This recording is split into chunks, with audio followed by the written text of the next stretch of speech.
kéré o, wọ́n kéré sí nọ́mbà wa. Wọ́n kéré sí nọ́mbà wa, àwọn ọmọdé wọ̀nyí kéré sí nọ́mbà wa. Wọ́n kéré sí nọ́mbà wa. Wọ́n kéré sí nọ́mbà wa. Not because I suffer fast, not because I pray and fast. No be your show, no be that. I'm watching. Daily, Osinachi. I'm no qua, Osinachi. One, Osinachi. I'm watching. Daily, Osinachi. Mama, Osinachi.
Wọ́n kéré sí nọ́mbà wa. Wọ́n kéré sí nọ́mbà wa, àwọn ọmọdé wọ̀nyí kéré sí nọ́mbà wa. Wọ́n kéré sí nọ́mbà wa. Wọ́n kéré sí nọ́mbà wa. Not because I suffer fast, not because I pray and fast. No be your show, no be that. I'm watching. Daily, Osinachi. I'm no qua, Osinachi. One, Osinachi. I'm watching. Daily, Osinachi. Mama, Osinachi.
sí nọ́mbà wa wọ́n kéré sí nọ́mbà wa àwọn ọmọdé wọ̀nyí kéré sí nọ́mbà wa.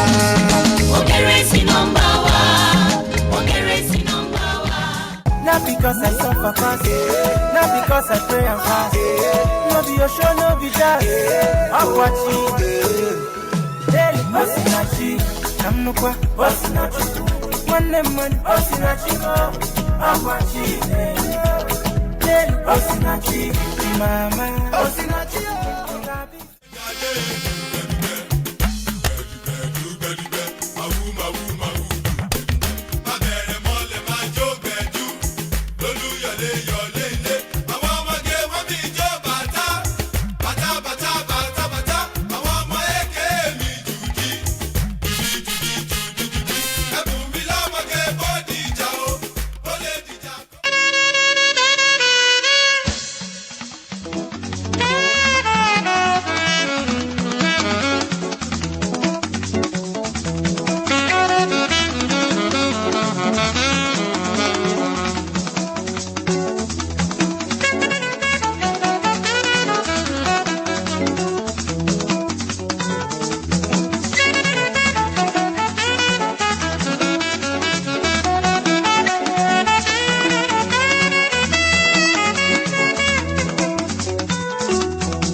wọ́n kéré sí nọ́mbà wa wọ́n kéré sí nọ́mbà wa àwọn ọmọdé wọ̀nyí kéré sí nọ́mbà wa.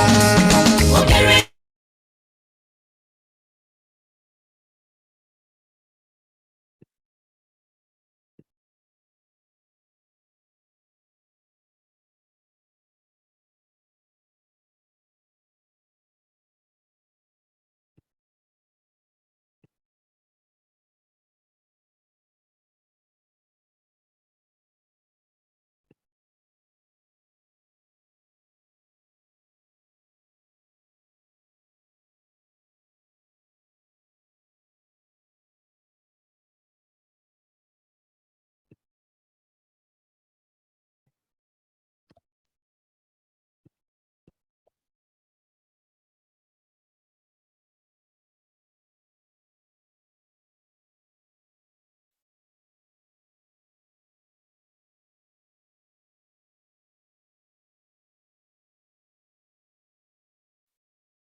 Hi, Eddie. Can you hear me? Hello, I'm Daniel. Yeah, Nice to meet you.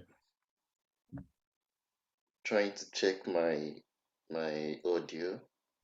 Excuse me. I can hear you. I don't know if you can hear me. Okay, yeah. All right, no problem.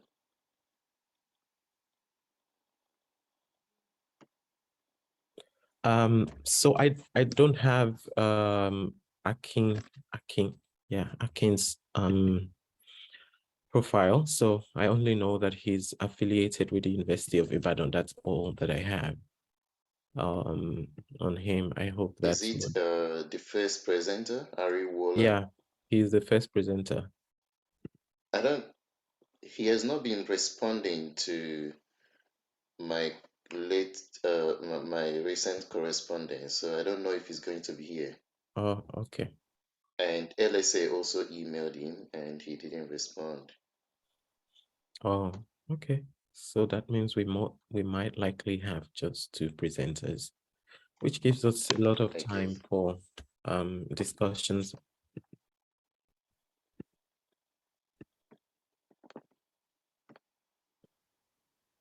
Well, I think that we are supposed to start now, but again, maybe we should wait a little bit for the other presenter who has actually been Yeah. replying to the email.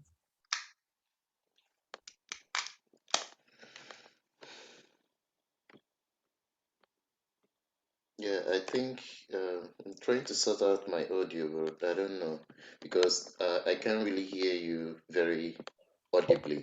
Okay, could that be just my own voice, not necessarily your audio? Can you hear me perfectly, very Yes, audibly? very, very well. I can hear you very well. I don't know if you can hear me very well. Not very audibly. Maybe if someone can join us and confirm Yeah, if they can hear you very okay. audibly.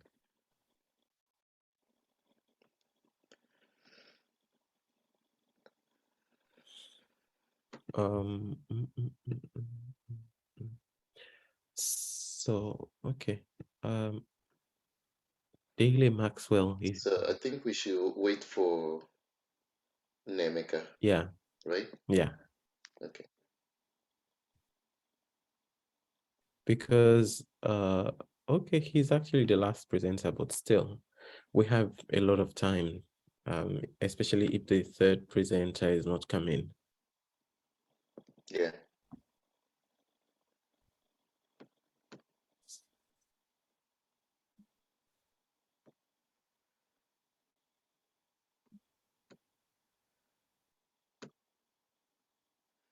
I think he's trying to join.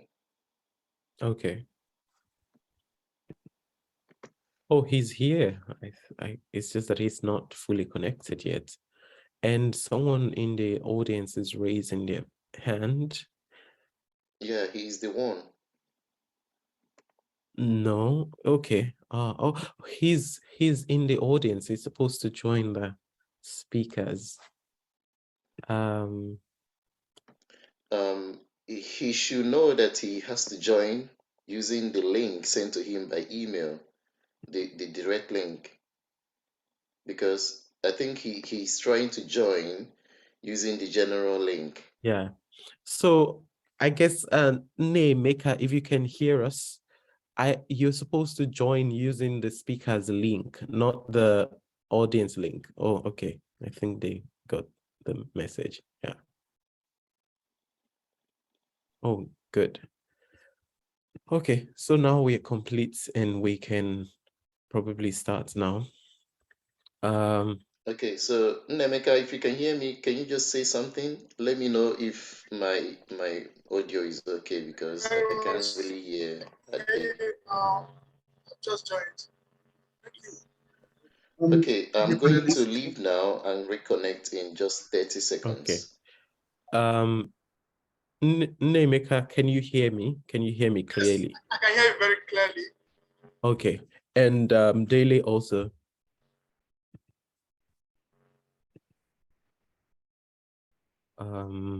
Okay. We'll just wait for Daniel to join again, and then we'll start.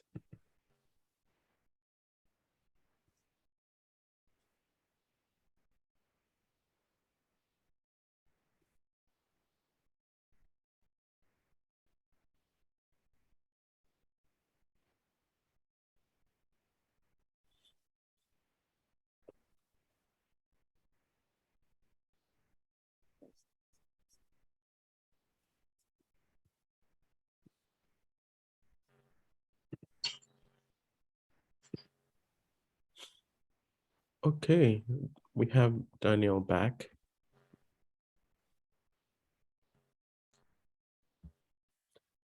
Daniel, just a quick check. Are you with us now? Are you? Sorry, I'm wondering why my face cannot show, my video cannot show. Did you turn on your camera? Yes. It's okay now. No, I'm actually talking to Nemeka because the LSA people want us to put on our camera so that they can take a photo, and Nemeka does not understand why his face is not showing. So Nemeka, can you try to put on your video if possible?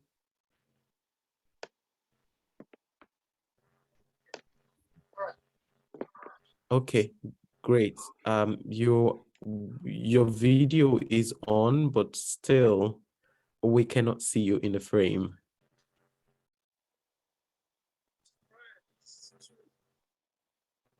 Hope you can see me now. Yes, we Dele. can see you. Yes. Okay, you can see me Thank Dele you. now. Okay. Dele, I don't have your bio also because Nemeka said you were not coming, that you were indisposed. But if you can quickly send it to me, I would appreciate it. You're muted. You are Nemeka, muted. Okay. Just Dele Maxwell, PhD with a senior lecturer, Department of no, English and Literary can Studies. can you send it as a note in the maybe in the chat or something? Okay, Yeah, okay. thanks. Okay, so I guess we can just go ahead while Nemeka still tries to figure out his video. So thank you all for joining this panel today, this morning. Yeah, it's morning in British Columbia, but I suppose it's different times for different people. So the title of this panel is Prophets and Profits, Religious Hustle in African Literature, Film, and Digital Media. And we're supposed to have 4 presenters today, but unfortunately, one of the presenters is not here. And so we will just, which gives us a lot of time actually, but we'll just start with Daniel Chukwuemeka, whose presentation is titled Post-Colonial Pulpit Hustlers, African Men of God and the Praxis of Political Participation. So I'm going to read Daniel's bio before he takes the floor. Daniel Chukwuemeka, and also just to quickly say that we should, if it's okay with all of you, we can do away with titles and just call everyone by their first names. Daniel Chukwuemeka is a Cottell doctoral candidate in the Department of English at the University of Bristol, United Kingdom, and the Department of Media Communications and Creative Arts at Macquarie University, Australia. He was a doctoral fellow in the Department of English at Carleton University, Canada. His doctoral research is at the intersection of post-colonial African literature and political economy, drawing on the literary and cultural performance of internet fraud as also economy, and a paradoxical expression of the individual's struggle for economic liberation, both from and through their world. His writings have appeared or are forthcoming in the Journal of African Literature Association, Research in African Literatures, Post-Colonial Journal of Post-Colonial Writing, Wasafiri, and Cambridge Journal of Literary Inquiry. So, Daniel, normally you're supposed to have about 15 minutes, but I think you probably can extend to 20 minutes if you wish. Up to you. I'm going to share screen now.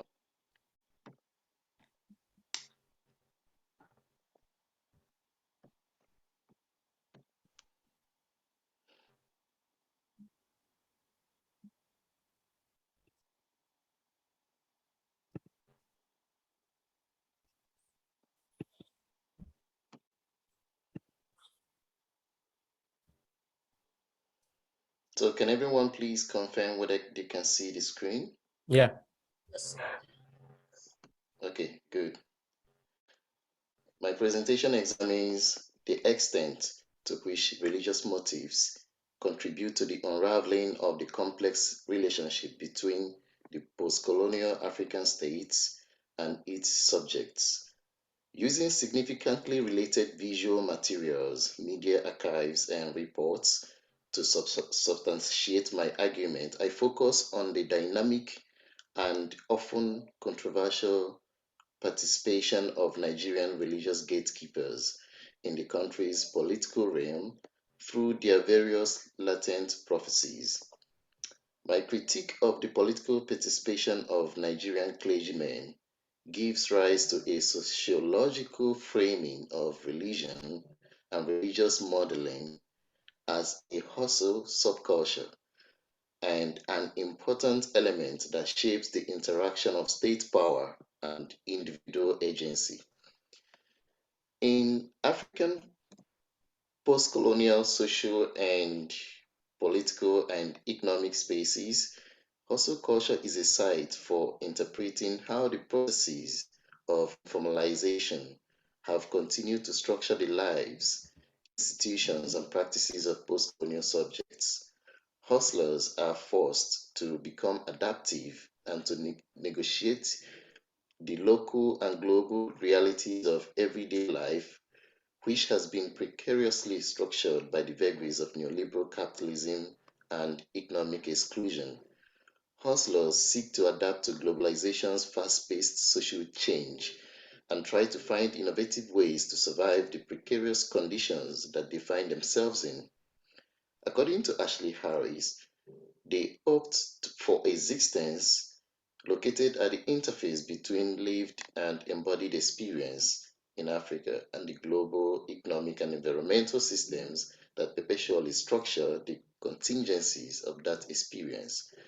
They utilize the affordances of informal economy as an alternative to their exclusion from the dominant local and global markets.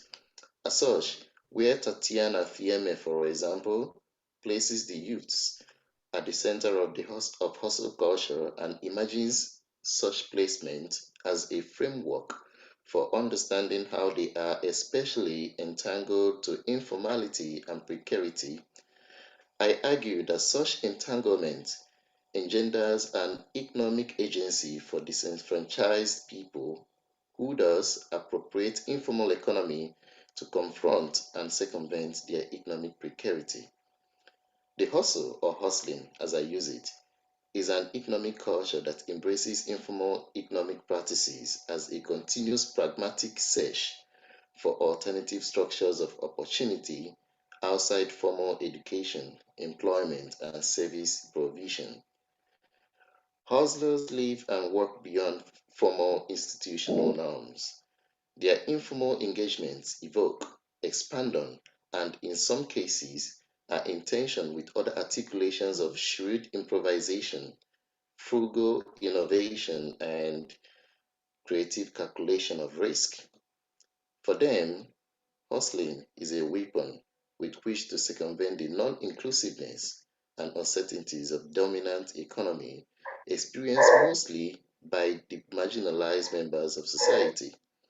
In representing these modes of being, as I have argued elsewhere, hustler narratives, especially those issued from Africa, point to a body of literary, cultural, and media texts that register informal ventures of economically disadvantaged people who resort to various forms of self-construction to mediate precarious socio-economic conditions and state oppression. My focus on religious hustle in Nigeria is aimed at understanding how some how some of the country's clergymen engage with the post-colonial state by becoming self-styled icons of political subversion and or subservience through certain religious motives that often require controversy and subterfuge.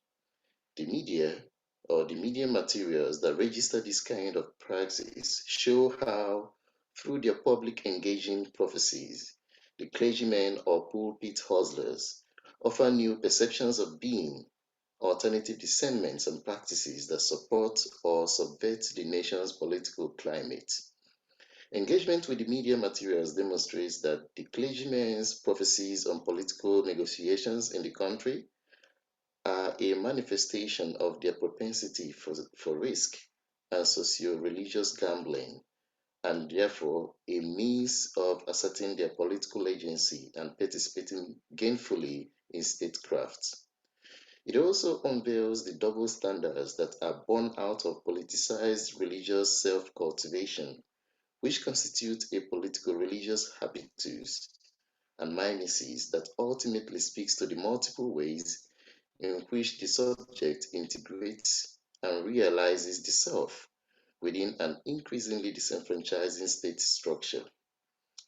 I illustrate these claims using the example of the political practice of Reverend Father Ejike Mbaka of the Adoration Ministry, Enugu, whose staging of politically charged prophecies, I argue, must be seen as a desire to participate in innovatory practices of construction, rather than as the work of a passive or malicious dupe.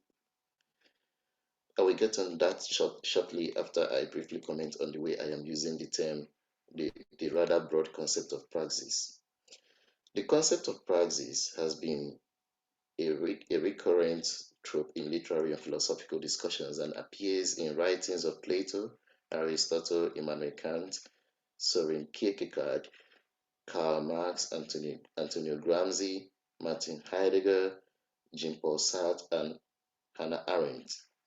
On a literal plane, it depicts the process by which theory is translated into action. It stands generally for the process by which any assumptions made concerning a given phenomenon could be applied, exercised, realized, or practiced. In the realm of literary and cultural production, praxis refers to action, performance, representation, and cultural practice or ritual. Hugh Smith discusses the relationship between theory and praxis using an extensive reading of the philosophical work of Clausewitz. Smith writes that where theory seeks to connect cause and effect in the mind, praxis endeavors to link means and ends in the real world. Where theory deals in categories of cases, praxis focuses on the case in hand. Where theory draws on the practice of the past, praxis may not employ theory at all. Smith also distinguishes between pure theory and pure praxis, arguing that while pure theory would consist of scientific laws applicable to all wars, for example, pure praxis would mean wars conducted with no conscious or unconscious reliance on theory by the commander, possible only if war is an unthinking ritual or sheer passion. For Christoph Wolff, praxis is a central concept in ritual studies, and it embraces many different dimensions and is used to bridge the dichotomy between thought and action. Thus, he discusses the performative aspects of what he calls ritual praxis, since praxis in this regard means the mise-en-scène and the staging of the ritual action. Wolff's perspective immediately points to the body and the aesthetic aspects of ritual performance. Ritual praxis implies the practical knowledge of how to perform a ritual. Wolff's concept of ritual praxis is relevant to the entire spectrum of ritual acts. Besides intentional ritual acts performed by individuals and groups, ritual praxis also refers to the more or less conscious practical knowledge that forms the basis of ritual acts. Ritual praxis in this sense comprises the classical rituals of religion, politics, and culture, as well as everyday rituals.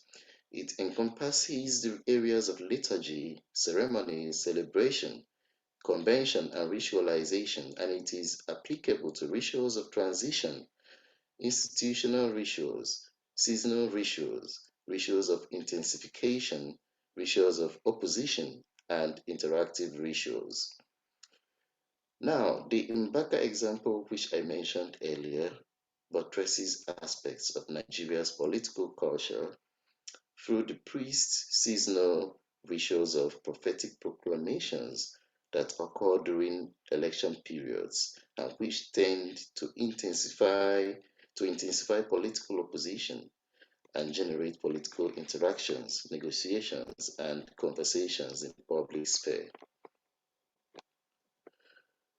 Reverend Father Ejike Mbaka and his political prophetic rituals at the Enugu Adoration Ministry offers a prominent public space and discourse that foreground the connections between the post-colonial pulpit hustle and the ecclesiastical involvement in determining and steering political conversations. He came to the limelight during a prolonged spat with former Enugu State Governor Chimaoke Nnamani, especially after Mbaka predicted the governor's electoral doom. In that era, we are born the legends sustaining his ministry, which have not entirely lost their charm. Mbaka was Chimaroke's most vitriolic critic. When the governor was preparing for another election in 2003, Mbaka vowed that if the governor was re-elected, he, Mbaka, would remove his cassock and cease to be a Catholic priest. Chimaroke later won a landslide victory. Mbaka and his followers started rummaging for face-saving excuses. In a volte-face, he claimed to have added a caveat to the prophecy if the election is free and fair, and that there was no election but mere foisting of a candidate. The election of 2003, according to some critics, might not have been fair, but he added no caveat and came up with only one, only as an afterthought. Now, the failing of a prophecy has never constituted a serious problem for any Nigerian man of God. Rather, in bizarre twist of events, it brings them more fame. In 2017, when America's Donald Trump was pitted against Hillary Clinton in the US presidential election, late Temitope Balogun Joshua, popularly known as Prophet TB Joshua, the leader and founder of Synagogue Church of All Nations, predicted a woman becoming the next US president. But Trump proved even time-tested pundits wrong. T.B. Joshua's prophecy was just another punditry gone wrong. Also, Apostle Johnson Suleiman's scuffle with Kaduna State Governor Malam Nasser Ahmad El-Rufai was well known. Without mincing words, Suleiman, who is the senior pastor and general overseer of Omega Phi Ministries International, said that the Malam would die during his first tenure. El-Rufai did not only survive but looked healthier in his second term. This is to give only a few examples. Indeed, virtually every popular Nigerian man of God has a string of failed politics-related prophecies to their name. Other times, however, they get lucky. Even Bishop David Oyedepo of Living Faith Church was drawn out by the 2015 Nigerian presidential election, where he had promised to open the gates of hell to anybody who opposed former President Goodluck Jonathan. Mbaka has co-travelers, indeed, in this risky hustle of prophecy, where, like gambling, the fearful do not reap. And this is because luck found Mbaka in 2015. At that time, when every other man of God was making negative prognostications about the candidacy of Muhammadu Buhari, Mbaka said the sandals wearing ascetic was going to win, thereby committing some big-hearted staking. Like a gambler, he seems to recognize the fact that fortune lurks in matters of this nature in identifying with the underdog. By that prophecy, Mbaka also went against the popular emotion in his geopolitical zone, where Buhari's candidacy was dreaded. Buhari eventually won the election, which was historic for being the first time in Nigeria when an opposition candidate beat the incumbent president. Mbaka's prophecies since then have a way of favoring candidates of the ruling party, All Progressive Congress (APC). In Imo State, His gamble again paid off. He told the APC candidate Hope Uzodinma that he was going to win the Imo gubernatorial poll. Hope would later be walloped to a distant fourth place after the election.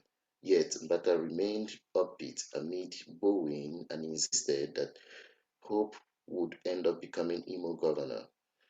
The story is well known. The Supreme Court, in a confusing and suspicious verdict, lifted Hope from his fourth place into the gubernatorial seat. This was again an extraordinarily lucky gamble. Finally, I should also quickly mention that Mbaka cursed Peter Obi's aspiration to be vice president in the same event where Obi was being tight-fisted in public. It indeed feels like the curse worked, as Atiku and Obi would later fail in the polls and in all the courts where they lodged petitions. In an extended study, I will look at the controversies surrounding Mbaka's prophecies and political participation in relation to the inconsistencies of his proclamations and position, as we often find that he eventually turns against politicians he once elevated above their counterparts. I conclude this presentation the way I started, by alluding to Clausewitz's teaching as observed by Hugh Smith. No activity of the human mind is possible without a certain stock of ideas. For the most part, these are not innate but acquired and constitute a man's knowledge. Strategies, in other words, cannot be divorced from ideas and assumptions that condition the mind of post-colonial pulpit hustlers.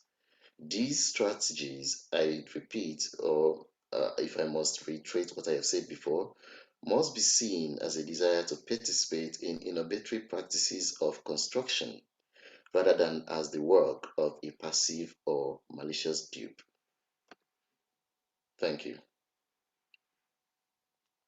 Wow, thank you so much, Daniel, for that wonderful presentation. I almost didn't turn on my my speaker because I was still kind of thinking about everything you laid on the table for us. So thank you very much. I look forward to the conversation that will come after.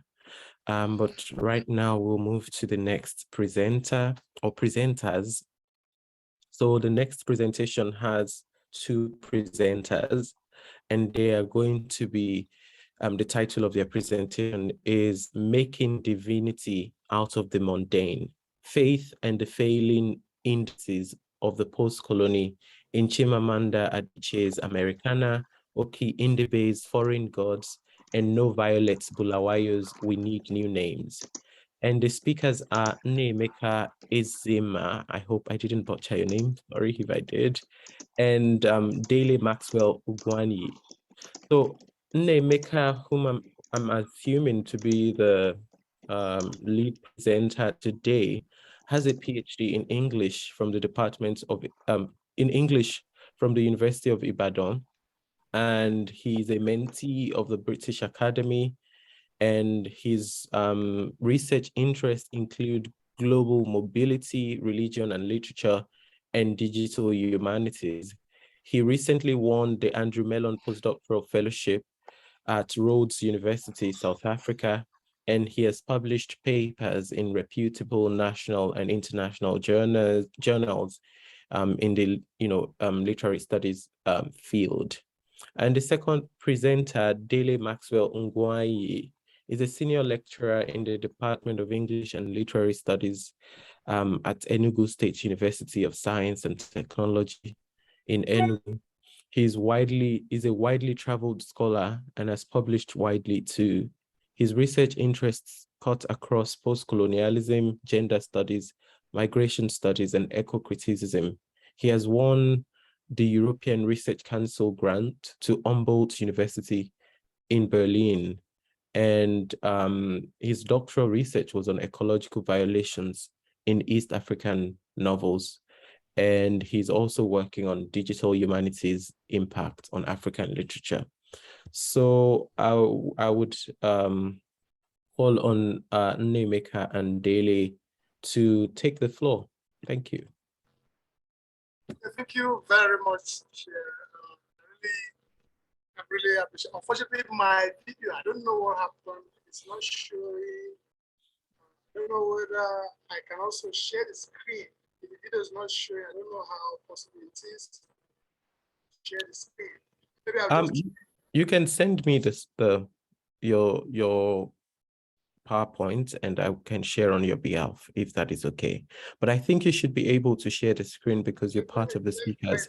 You just have to click on the share screen button and you get going.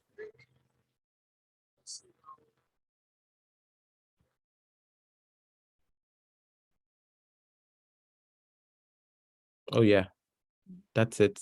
We can see your screen.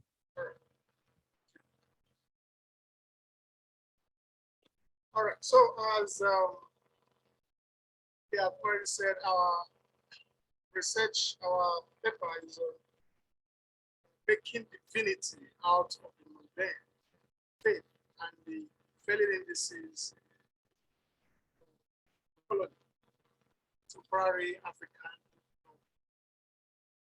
I had to use contemporary African novel, so it's avoid names, the authors, and Sorry, Nemeka, sorry to interrupt. I think that your audio isn't I don't know, I don't know if it's just me, but I can't hear you. But okay, yeah, it's much better now. Can you hear me now? Yeah, it's better now. You can go on. Thank you. So I don't know where you stopped, but okay, let me just start again, please. I said, making divinity out of the mundane is faith and the failing indices of the post-colonial contemporary African novel. We chose to use contemporary African novel instead of mentioning all the names of the titles and the authors again. So, kind of introduction. Start this research by making a reference to a statement online that went viral moments ago. I said, I paraphrase it as saying that Christianity came to Israel as a way of human relationship, came to Rome and became a religion, moved to England, became politics, and to Africa and became business. But I really know the author of this, and somehow the veracity of this may be contested. But what we have, what we want to use this to show is to establish the trajectory of Christianity within the past 2,000 years in our existence on earth. And somehow, this may not really capture the exact trajectory, but it gives us the impression that there are changes, that the mode of Christian practice somehow changes depending on where it finds itself. And we now want to look at how it has changed over the years in Africa. So we look at the early criticism of Christianity. We are all aware that Christianity appears to have had the most criticism in literary writing perhaps among other, when compared to other religions. And the reason is not far from within us. The colonial enterprise that involved Christianity in it, and the early Christian scholars, early scholars of Africa, who also are products of Christian mission schools, made it possible for Christianity to become a place of critical contest, and that is what we see here. why some of the early scholars who came out of, who went through missionary schools, mission schools, somehow had a fair knowledge of the religion. So it all gives them that standing and be able to really critique religion. And coupled with that is the role of Christianity in colonial enterprise. As I quoted a scholar here, who MC Christian, who has argued that Christianity was a pawn of deceptive politics, which was used to facilitate colonization of land and of culture. That colonization was interested on culture and land. Christianity came another element to colonize even the mind.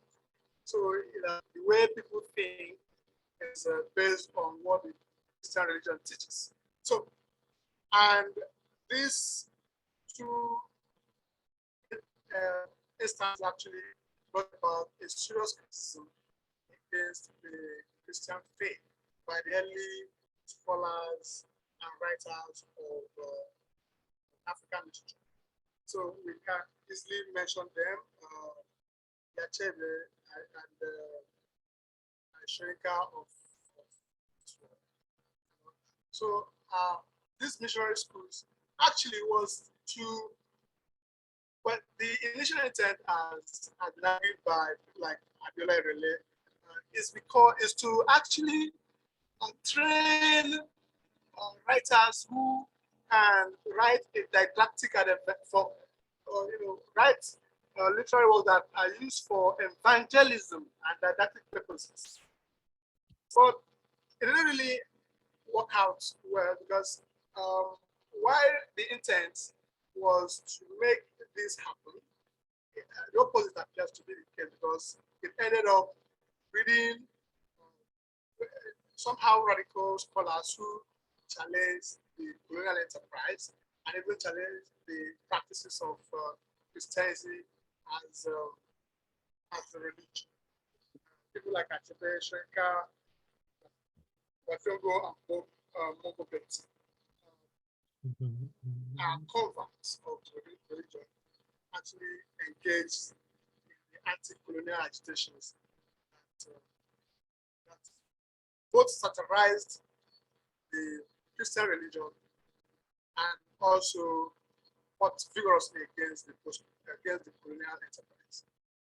So I've given in the paper, I've explored several stages of Christian enterprise in Africa, from the mainstream churches like the Catholic, Anglican, and all that, which were brought by the colonial masters, now to the new Pentecostalism that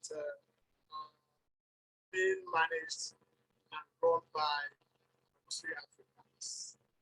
So that is where we now want to establish the problem of this study. So this study we want to go beyond the overt and vague connections between Christian evangelism and colonial enterprise to explore the underpinnings of religious practices in post-colonial Africa. So we from the exploration of Pentecostalism, we understand that Pentecostalism is actually a product of post-colonial Africa. So it is an agent of Pentecostalism is used to fight the mainstream churches that were brought by Europeans, who by thinking that the Christian church was a kind of European affair. So this we want to localize it to Africanize Christianity in the way of the new Pentecostalism. And of course, that brings about several African attributes to it. Christianity moves from those the pursuit of the sole aim of heavenly pursuits, the afterlife to a kind of functional way of engaging religion. So they begin to believe that religion is actually something that can also help in to engage myriads of problems confronting the African at the moment. So it is not really a thing of afterlife. So I now want to engage this particular version of Christianity. But beyond that, you also know that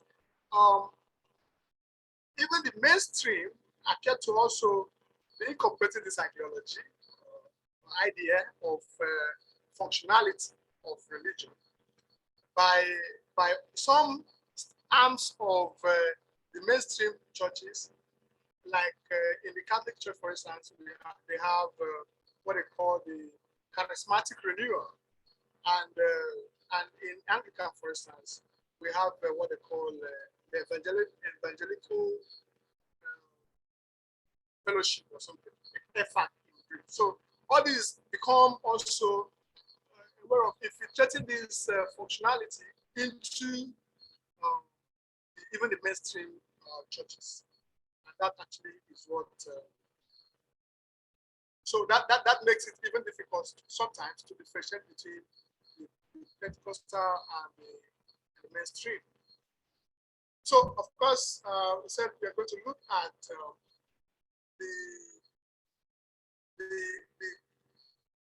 texts we are going to use, Adicius Americana, Bulawayo's, we need a new name, and Okedibe's foreign god. So we want to start with Adicius Americana. A good example of these reflections of new Christian order is captured in Ifemelu's mother. Ifemelu is the major character in the story, and her mother changes from Catholic to and migrates to several other churches. But now migrate from Catholic to Revival, Saint, Miracle Spring, Guiding Assembly. So this somehow gives us an impression of the trend of the practice that migration from one church to another becomes very easy and seamless. But again, this Ifemelu's migration, Ifemelu's mother's migration from one church to the other dramatizes what Mbembe, actually Mbembe, gives as a way of conversion, because conversion involves destruction of words. When you destroy one word, then you introduce it. So in Ifemelu's mother's case, you see this migration being consistent. But I think it eventually ends in Guiding Assembly, which represents the kind of Christianity that's actually involved and which it really needs. Because in the previous churches where he had attended, at least there attempts to reflect different variations of Pentecostalism. That means that even among the Pentecostal churches, there are still differences. For instance, in the Miracle Spring, we had cases of someone, Ifemelu's mother caused a frame of someone who is fasting consistently for miracles to happen and becoming almost antisocial. As marks of her conversion. And that is after he left Catholic. And I remember when he was leaving Catholic, he had to destroy all the symbols that Catholics are usually identified with. So to show the kind of departure from the area. So here, he's converted to a new church, which guiding assembly, which represents exactly what he likes. And the particle, which shows the particle case of the Africanized Christianity that is different from the missionary church. In this case, the idea of prosperity is the underlying gospel. So, and it's not even hidden at all. That is the central thing that is spoken here. And the other aspect, for instance, here we have the prosperity gospel, which is actually personified here by Pastor Gideon, who is the pastor of the church where Ifemelu's mother presently worships. And in one of his Pastor Gideon's speeches, will tell us that our God is not a poor God.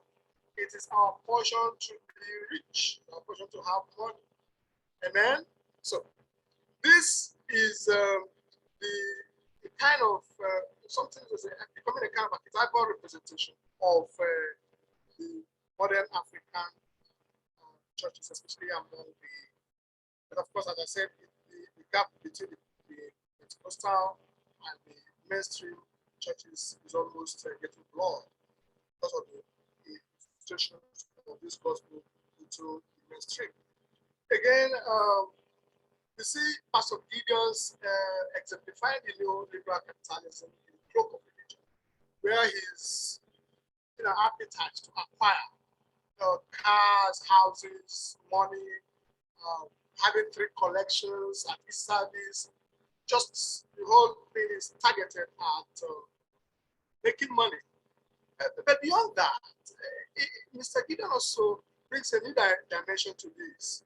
So he brings religion to be used to justify fraud and even legitimize it. And the point is becomes unclear what is fraud, whatever is fraud, whether it is fraud or not. Once it brings money, it is attributed to God's work.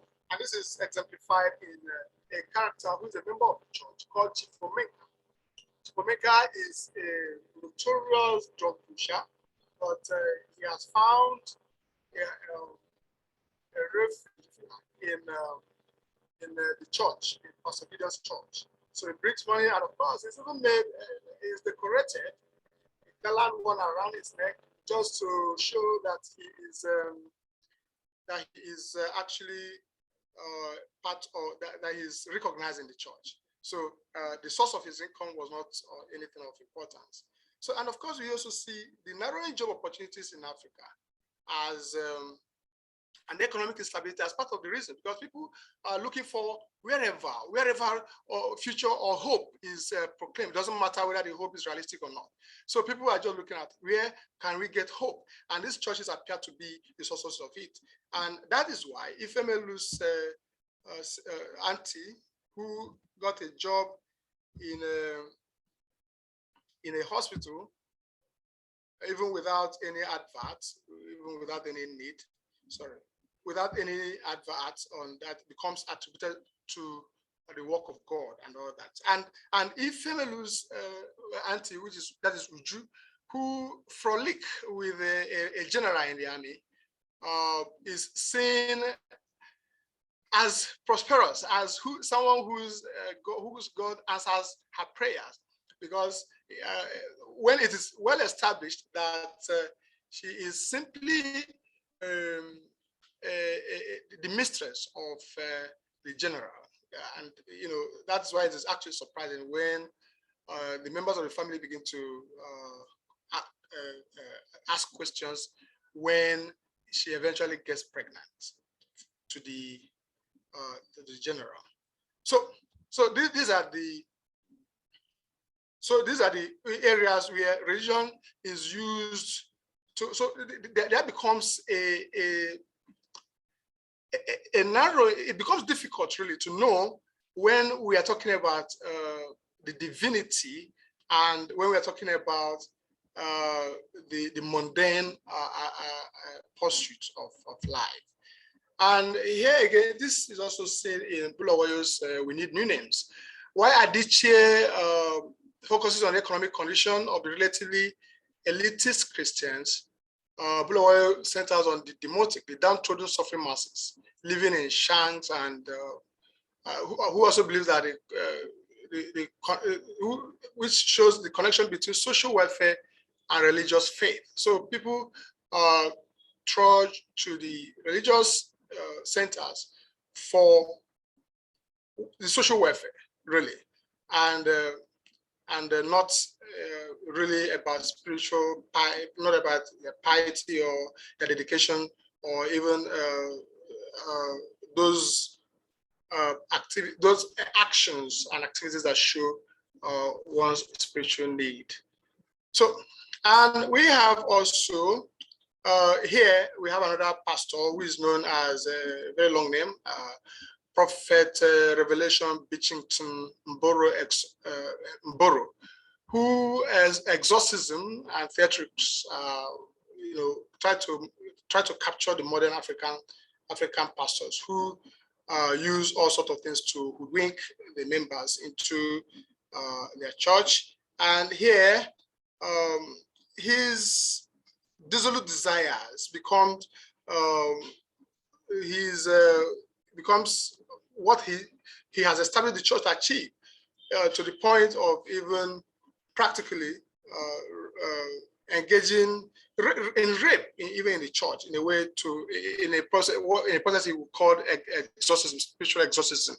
So all these are the things that, but of course we understand this because in Bulawayo's case, we see a case of serious lack, poverty, where there's no hospital, and so people just have no option than to look at anywhere where hope is promised, whether it is imagined or it is real. So that is about We Need New Names. And then we so we also Bulawayo also shows the financial strategies with which the Prophet Mboro uses to get money from the congregants. For instance, where through the worship songs, the worship song and the offering song are usually different. The person that sings the worship song is the worship song, according to the narrator, will always say that it lulls her to sleep. But when it comes to offering, everything is exciting, and people now dip their hand into their pocket, and bring a whole lot of money. As a matter of fact, at the end of the day, the narrator, would be surprised at the amount of money coming from these poor people. So again, there's a sharp contrast, just to use a sharp contrast between the pastor and the congregants. In the case of Mboro, a very the way his look, in contrast with the malnourished congregants, like the mother of bones, which is Darlene's grandmother, who is a dedicated member of the church. So it shows also the difference and the lack and the massive acquisition of wealth among the lack among the congregants, and massive acquisition of wealth among the pastors. So finally, we look at Ndibe's Foreign Gods Inc. Ndibe appears to use several ways to bring to the fore the activities of Christianity. He goes far to bring in the colonial churches, the missionary churches, how they came, and also now a new church, while Reverend Walter Staton is represent this colonial church, or the missionary church, and how they came with weapon of violence to suppress the indigenes and to convert them. So here, conversion is done by violence. But the new church here, which is represented with the Pastor Cast Church, is now using fear as instrument of conversion. And this fear has created a lot of family rifts where people are accused of being responsible for other people's death, including a mother being responsible for his son's death, a brother being responsible to his own brother's death and all that. So, and this creates a crisis in the family, and the fear that more people will die if you don't come to my church becomes instrumental to conversion. So people now feel afraid, like in the case of the protagonist, Ike's mother. Ike's mother is Ike is the protagonist. Then his mother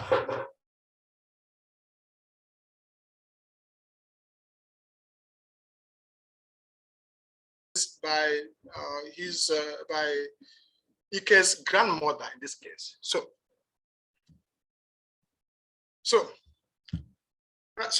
let me quickly round up now. We also see another similar to what we saw in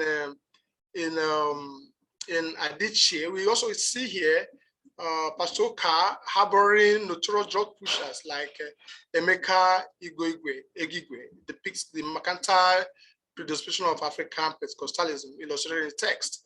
So wealth and court fellowship of the African pastor is also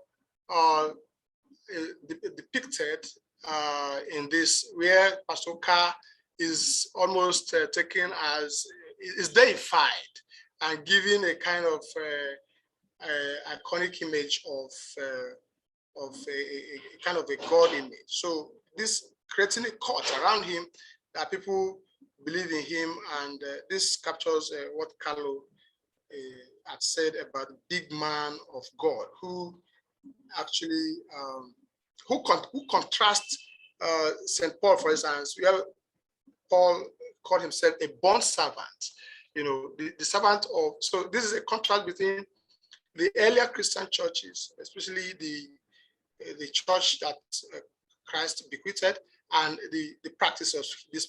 For instance, here Paul calls himself a bond servant, but here the pastors call themselves, present themselves beyond the image of the ordinary man. So they give themselves that image to keep their congregants, and also to even make them afraid of, so that to show that they have some kind of power.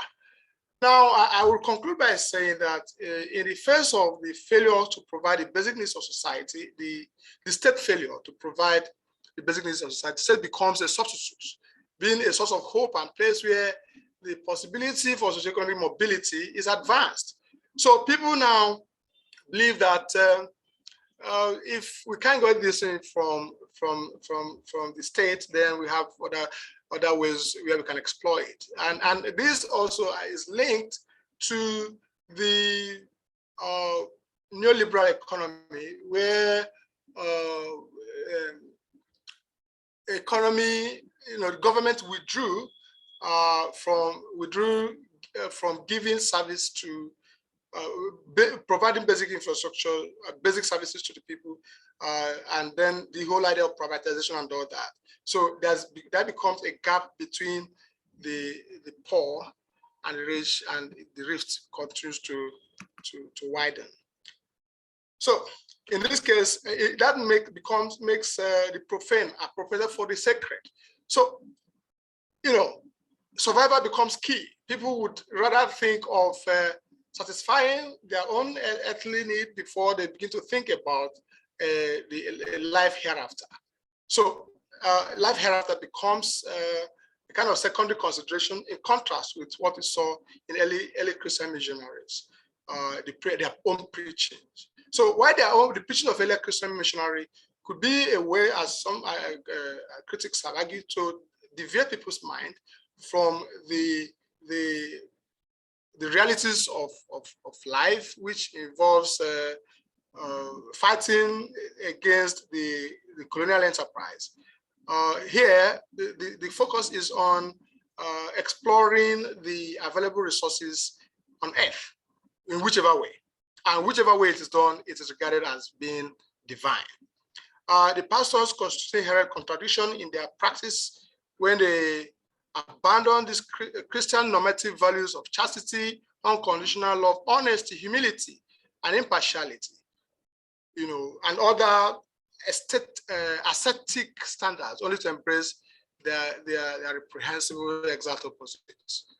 So these the thing I have to say now on this. Maybe if my colleague has anything to say, you may continue. Thank you very much.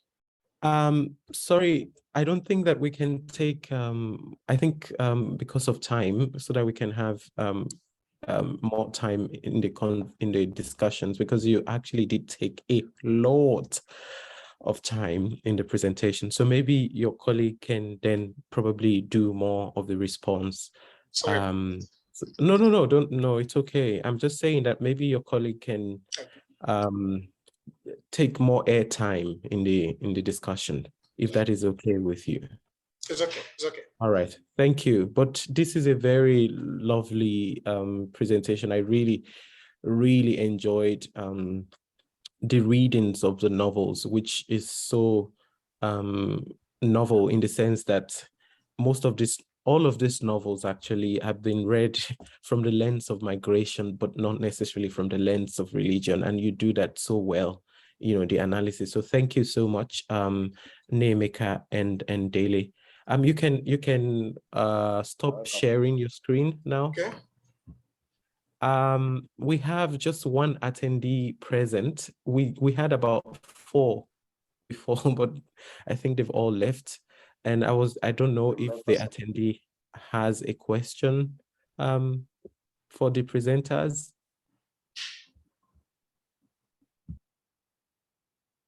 Okay, maybe, yeah, if they have a question, I believe they will let us know. And also both presenters can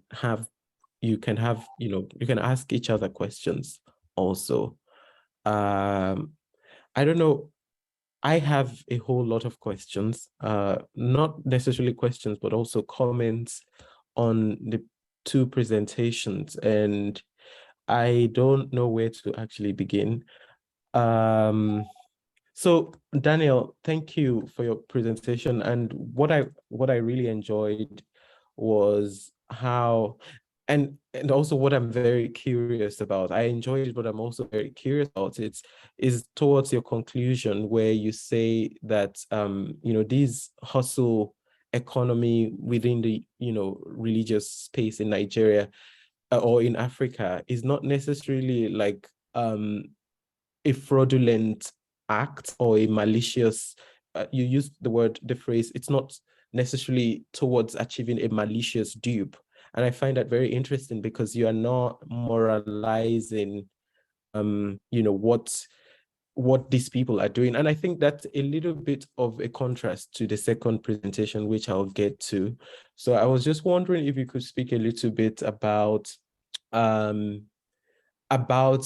morality, or lack thereof and why, even if we are not moralizing these acts, why that is so.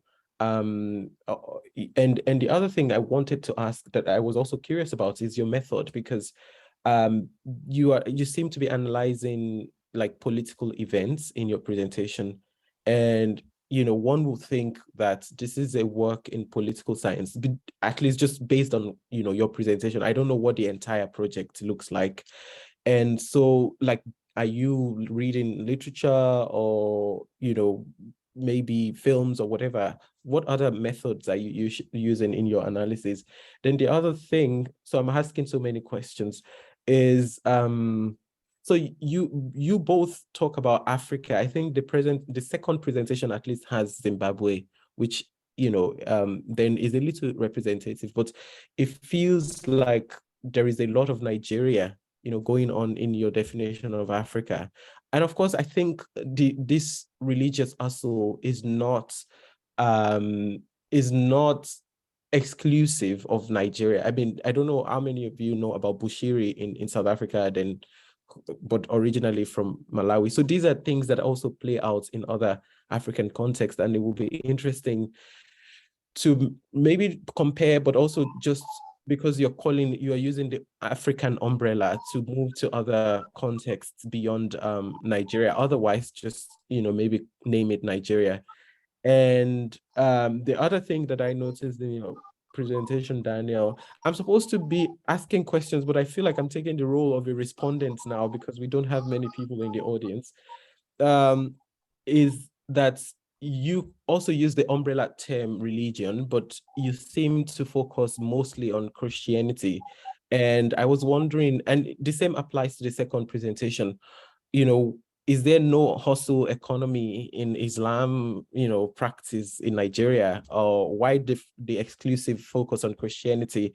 But also even in Daniel's presentation, you did not specify which kind of Christianity, because also Christianity is very broad, right? And that's something that the second presentation brings out a little bit.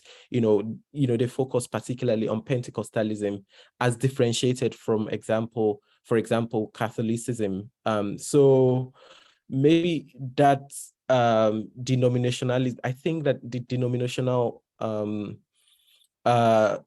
to that conversation is important. Of course, the umbrella of Christianity, yes, but also what are the specifics that kind of perhaps related to or specific to denominations in the way that this hustle economy plays out. But I really appreciate the fact that you do not you're not judging these people, but you're saying that this is a survival economy. And I think that nuance is very much appreciated. So those are the questions I have for you. And the second presentation, yes, I again, like I said, I really appreciate the fact that you're reading Americana from reading religion in Americana and reading religion in We Need New Names and Foreign Gods. These are like poster novels of migration studies, and so that is really very much appreciated. And also appreciate the fact that you tease out the nuances in denominationalism in your analysis, Pentecostalism, Catholicism, charismatic movement, and the way some of these things play out in those denominational spaces. But I guess my major question would be that I feel like unlike Daniel's presentation, I feel like this second presentation comes to the analysis with with certain not necessarily assumptions, but certain conclusions, which I feel that you should not go there with conclusions, but rather arrive at conclusions. And what I mean by that is that I think that you, and this is not a critique, rather it's just a question and a comment. For me, like when I read Americana, I thought that Adichie made a spectacle of Pentecostalism. I thought, oh yes, Adichie knows a lot about Catholicism because she grew up in the Catholic Church. She's still a member of the Catholic Church. But I think that the way she presented Pentecostalism was a little bit over-exaggerative. Maybe I'm just not very familiar with Nigerian Pentecostalism. But I think what I'm trying to drive at is that maybe we should, as critics, we shouldn't take the writer's representation as an objective truth, right? We shouldn't take it as an objective truth. Maybe there should be a room for the critique of even the writer's representation. So the writers are satirizing the church in their works, but I guess the critic is not just to accept that satire, but also to critique the writer's satire of the church in a way. And so and also I feel like there is a bit of like totalizing and essentialization going on, about what the church is meant to be and what the church is not meant to be. And I just feel like maybe there should be a little bit more nuance. in that argument. But overall, I think I really appreciate your reading of those novels, and I think that you also come at the end of your presentation, you almost come to the same conclusion with Daniel, which is that these people, what you phrase so beautifully, that they have a mercantilist predisposition of African Pentecostalism. And I think that there is a lot there that you can still add nuance to, or that you can explore more what that mercantilist disposition is, rather than taking a moralistic tone to addressing these issues. And also, you did mention something in the beginning about the church becoming some sort of underground economy. I think that also relates to Daniel's hustle economy. So I feel like that part you could also expand a little bit more. What does that underground economy look like? So yeah, I guess that's where I would end my comments or questions, I don't know, or response. And then we have a question, I guess, in the chat. I don't know if the question would like to ask, or maybe I could read for them. Okay. I guess I would read. So on the issue of failed prophecy, I also think it is helpful to understand prophecies from the angle of religious people. In Christian theology, foretelling is not the same as forthtelling. What does it mean for prophecy to fail? For whose or what perspective has it failed if the prophet is forthtelling? A little theological analysis shed light on the nuances of religious understanding. Thank you very much. I think that's a very, very, very important comment. And I think Daniel would want to respond to that also. Either of you can go first, Neil or Dele or Nemeka.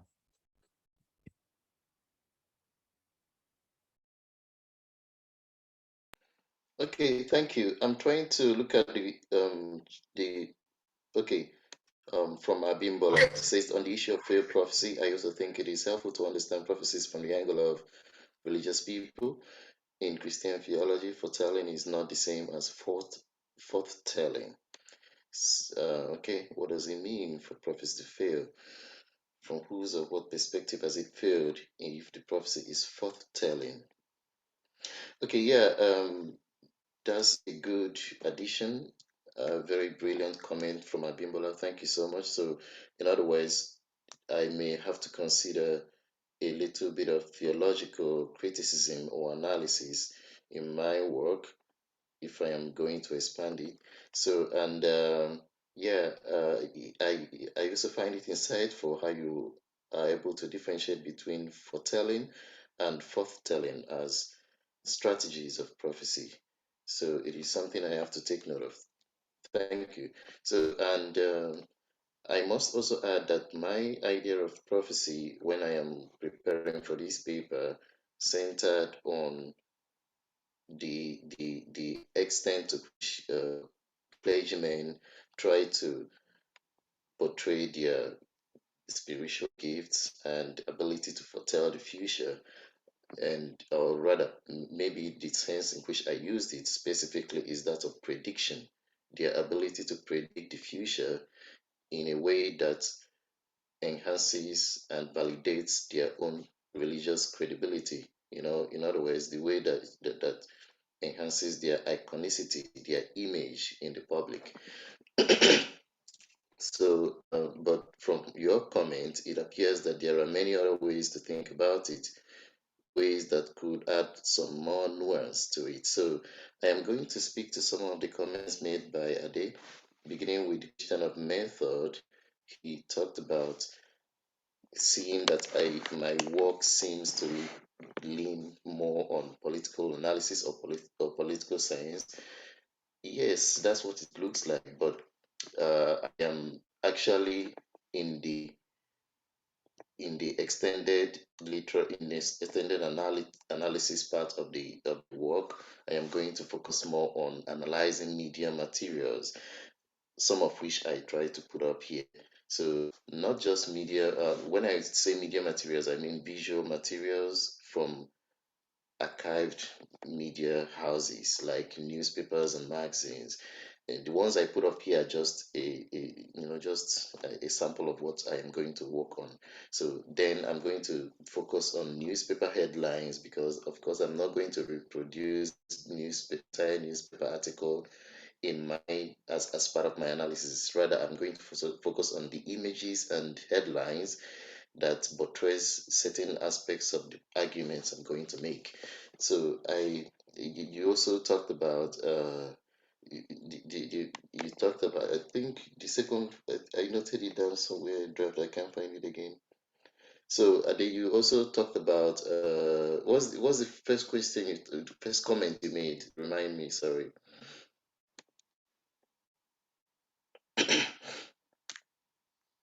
Yeah, you talked about morality, and I think that's a very interesting observation because most times, for example, in my PhD research, when I talk about and research and write about internet fraudsters, especially from the Nigerian post-colonial space, most people tend to think that I am trying to justify what they do, but it is only a lawyer that can try to defend a fraudster, and I am not a lawyer. And it is a judge that will be, it will be his or her responsibility to judge and prosecute a fraudster. And I am not a judge, neither am I a police officer, I'm a critic. So my job is to study the fraudsters and discuss what they do. You know, in this case, I'm talking about, in this particular presentation, I'm talking about hustlers because fraudsters, I conceive of them as hustlers.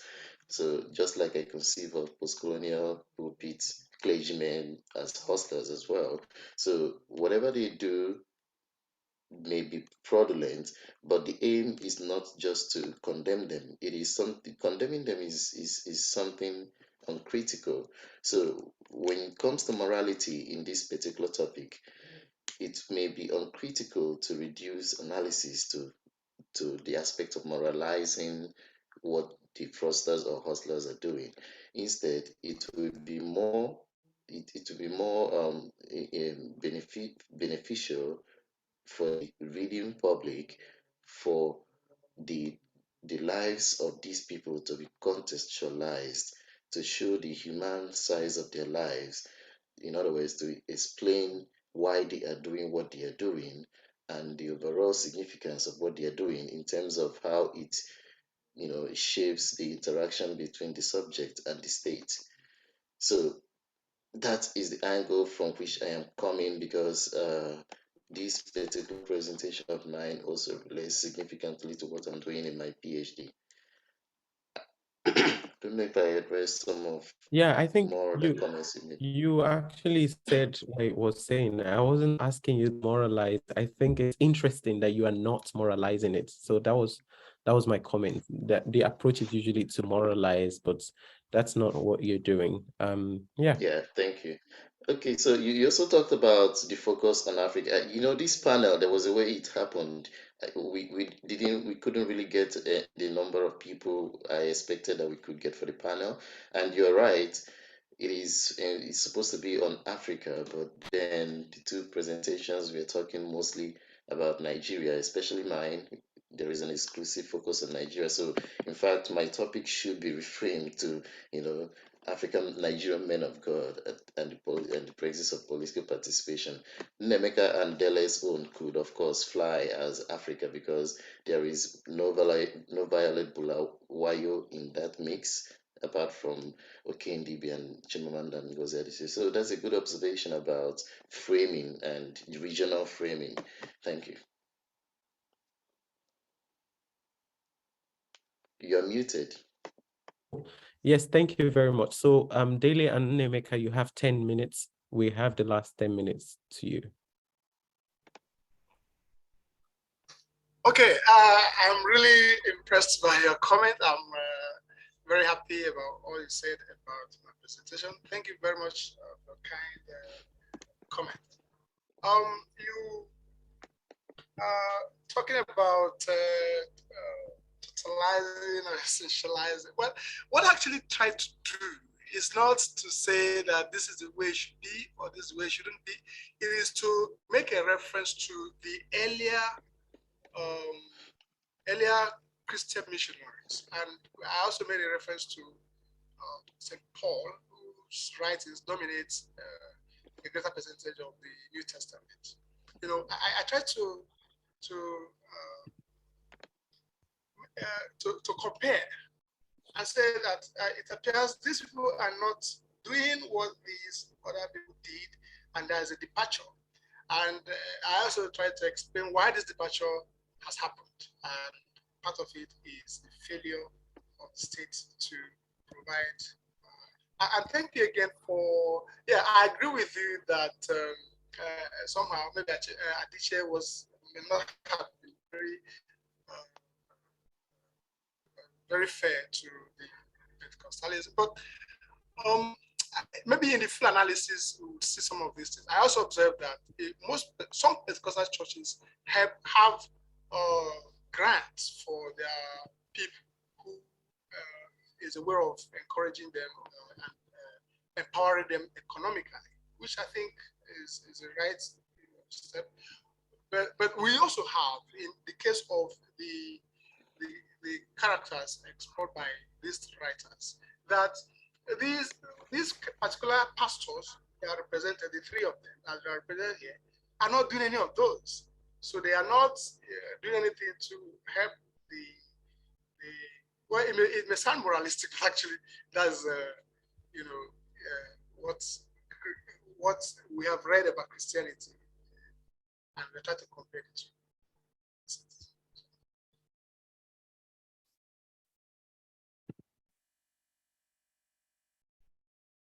Are you still there? Yes. Okay. Yes.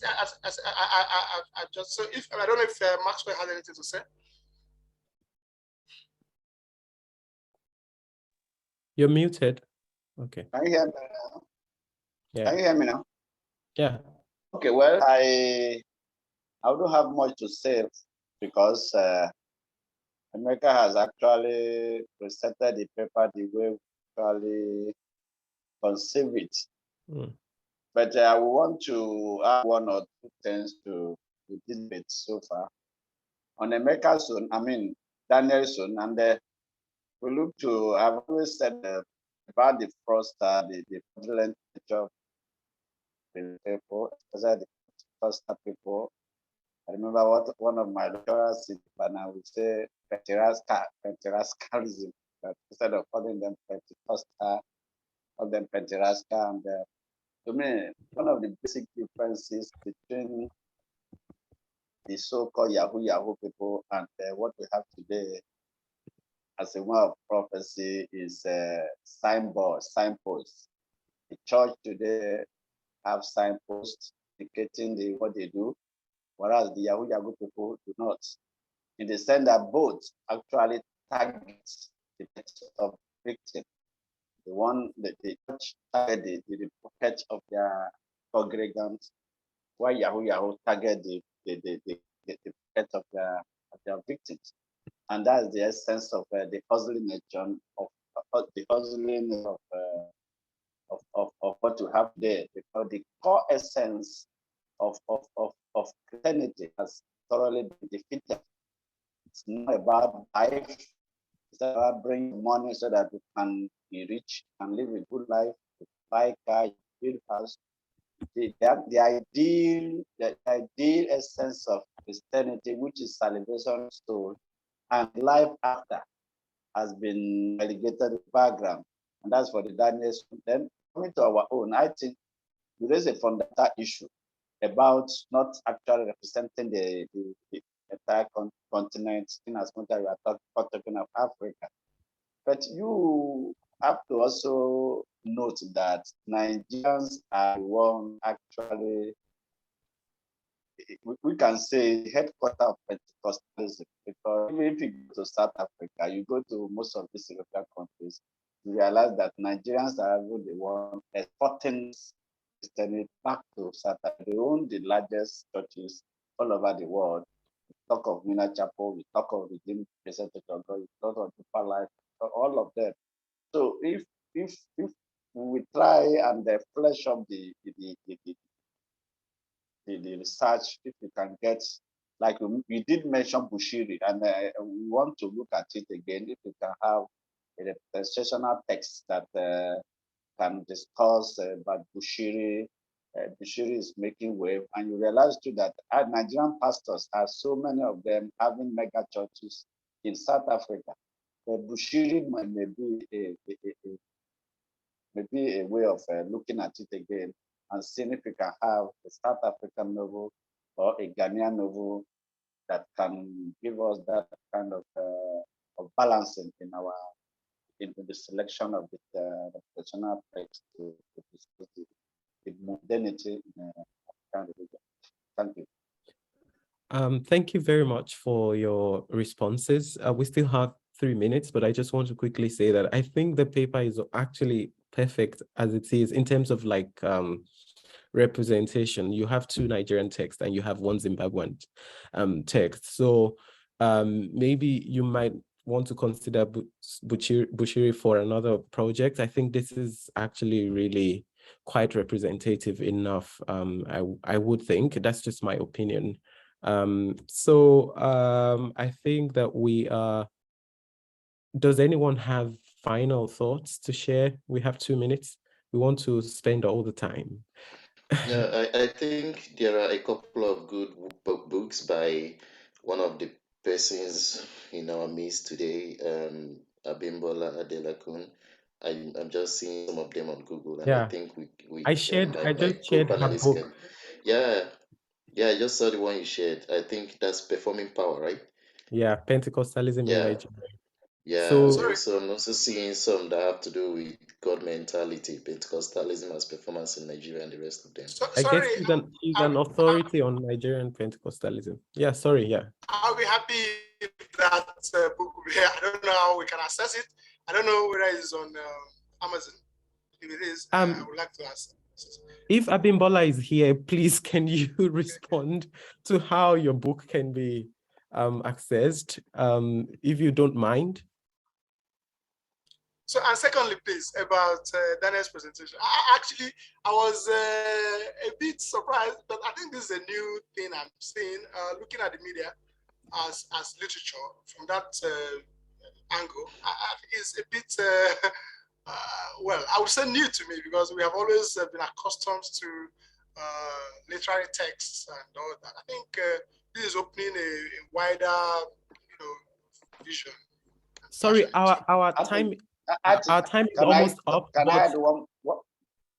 Our time is almost up, but Abimbola has sent her email, so you can write to her. Maybe there is a possibility of she getting the book across to you. So please be sure to copy the email. And Dele, yes, you can say what you want to say in 1 minute as we end. What Emeka said about Daniel's being a new area, I think that's largely what we are doing currently in digital humanities, from text to the screen. That the literature is moving from text to screen, and the social media and the internet materials are being used as a metadata for the analysis of literature. That's all. All right. Thank you. Thank you very much. This was a very small panel, but still very, I would think, productive. And thank you, Abimbola, for attending from the beginning to the end, and also for sending your contacts, which I believe people would follow up here. And thank you also to the presenter, Nemeka, Dele, and Daniel. Thank you very much, and see you sometime. Bye. Thank you. Bye-bye. Have a nice everybody. Bye. Right. Thank you. Bye. Thank you. They were.